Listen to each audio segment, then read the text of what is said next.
ಸರ್ಕಾರವನ್ನು ಒತ್ತಾಯಿಸುತ್ತೇನೆ.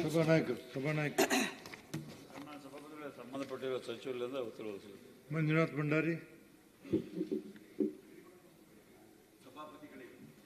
ನಿಯಂತ್ರಣಕ್ಕೆ ಬಾರದ ಮರಳು ಆಕ್ರಮ ದಂಧೆ, ಕಣ್ಮುಚ್ಚಿ ಕುಳಿತ ಅಧಿಕಾರಿಗಳು, ಕ್ಯಾರೆ ಎನ್ನದ ದಂಧೆಕೋರರು, ಆಕ್ರಮಕ್ಕೆ ಕುಸಿದು ಬೀಳುವ ಸ್ಥಿತಿಯಲ್ಲಿ ಜಿಲ್ಲೆಯ ಹಲವು ಸೇತುವೆಗಳು ಎಂಬ ಶೀರ್ಷಿಕೆಯಡಿಯಲ್ಲಿ ದಿನಾಂಕ 5/3/2025 ವಿಜಯ ಕರ್ನಾಟಕ ದಿನಪತ್ರಿಕೆಯಲ್ಲಿ ವರದಿಯಾಗಿರುತ್ತದೆ. ದಕ್ಷಿಣ ಕನ್ನಡ ಜಿಲ್ಲಾಡಳಿತ, ಗಣಿ ಮತ್ತು ಭೂವಿಜ್ಞಾನ ಇಲಾಖೆ, ಪೊಲೀಸ್ ಇಲಾಖೆ, ಕಂದಾಯ ಇಲಾಖೆ, RTO, PWD ಸಹಿತ ಹಲವು ವ್ಯವಸ್ಥೆಗಳಿದ್ದರೂ ಆಕ್ರಮ ಮರಳುಗಾರಿಕೆ ನಿಯಂತ್ರಿಸುವಲ್ಲಿ ಎಲ್ಲರೂ ವಿಫಲರಾಗಿದ್ದಾರೆ. 2024 ಏಪ್ರಿಲ್ನಿಂದ ಡಿಸೆಂಬರ್ ತನಕ ಗಣಿ ಮತ್ತು ಭೂವಿಜ್ಞಾನ ಇಲಾಖೆ, ಕಂದಾಯ ಇಲಾಖೆ, ಪೊಲೀಸ್, ಅರಣ್ಯ ಮತ್ತು ಲೋಕೋಪಯೋಗಿ ಇಲಾಖೆ ಮೂಲಕ 155 ಪ್ರಕರಣ ದಾಖಲಿಸಿದ್ದು 49.60 ಲಕ್ಷ ದಂಡ ವಿಧಿಸಿ 73 FIRಗಳು ದಾಖಲಿಸಿದ್ದರೂ ಆಕ್ರಮ ಎಗ್ಗಿಲ್ಲದೆ ನಡೆಯುತ್ತಿದೆ.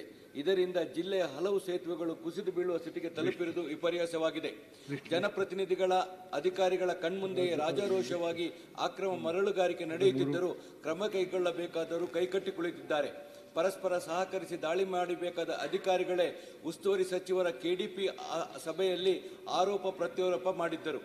ನಾನ್ CRZ ವ್ಯಾಪ್ತಿಯ 18 ಕಡೆ ಮರಳು ದಿಬ್ಬ ತೆರವಿಗೆ ಅವಕಾಶ ನೀಡಲಾಗಿದೆ.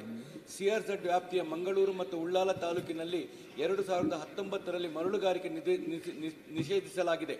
ಪರ್ಮಂಕಿಯಲ್ಲಿ ಕಿರು ನೀರಾವರಿ ಇಲಾಖೆಗೆ, ಅಡ್ಯಾರ್ನಲ್ಲಿ ಜಕರಿಯಾ ಕೊಡಿಬೊಟ್ಟು ಮುಗರು ಎಂಬಲ್ಲಿ ಪ್ರವೀಣ್ ಆಳ್ವ ಮತ್ತು ರಾಜೇಂದ್ರ ಮೆಂಡನ್ ಎಂಬುವರಿಗೆ ಮರಳುಗಾರಿಕೆಗೆ ಅನುಮತಿ ಇದೆ.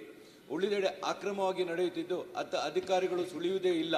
ಪ್ರಸ್ತುತ ಯಂತ್ರಗಳ ಬಳಕೆ, ದ್ವೀಪ ಸೇತುವೆಗಳಿಗೆ ಹಾನಿ ಬಗ್ಗೆ ಸಾರ್ವಜನಿಕರಿಂದ ದೂರು ಬಂದರೆ ಮಾತ್ರ ಕೆಲವೊಮ್ಮೆ ದಾಳಿ ಮಾಡುತ್ತಾರೆ. ಜಿಲ್ಲಾ ಟಾಸ್ಕ್ ಫೋರ್ಸ್ನಲ್ಲಿ ಕಂದಾಯ, ಪೊಲೀಸ್, RTO, PWD ಸಹಿತ 12 ಇಲಾಖೆಗಳಿಗೆ ದಾಳಿ ಮಾಡುವ ಅನುಮತಿ ಇದ್ದರೂ ಗಣಿ ಇಲಾಖೆಯನ್ನು ಮಾತ್ರ ಬಿಟ್ಟು ಮಾಡಲಾಗಿದೆ.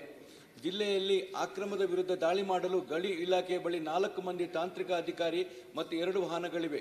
ಆದುದರಿಂದ ಸಂಬಂಧಪಟ್ಟ ಎಲ್ಲ ಇಲಾಖೆಗಳ ಸಹಯೋಗ ಪಡೆದು ಆಕ್ರಮವನ್ನು ಮಟ್ಟ ಹಾಕಲು ಸೂಕ್ತ ಕ್ರಮ ಕೈಗೊಳ್ಳಬೇಕಾಗಿ ಮಾನ್ಯ ಗಣಿ ಮತ್ತು ಭೂವಿಜ್ಞಾನ ಮಂತ್ರಿಗಳನ್ನು ಶೂನ್ಯ ವೇಳೆಯಲ್ಲಿ ಒತ್ತಾಯಿಸುತ್ತಿದ್ದೇನೆ. ಸಭಾಪತಿಗಳ ಸಂಬಂಧಪಟ್ಟಿರುವ ಸಚಿವರಿಂದ ಉತ್ತರ BJ ಪಾಟೀಲ್.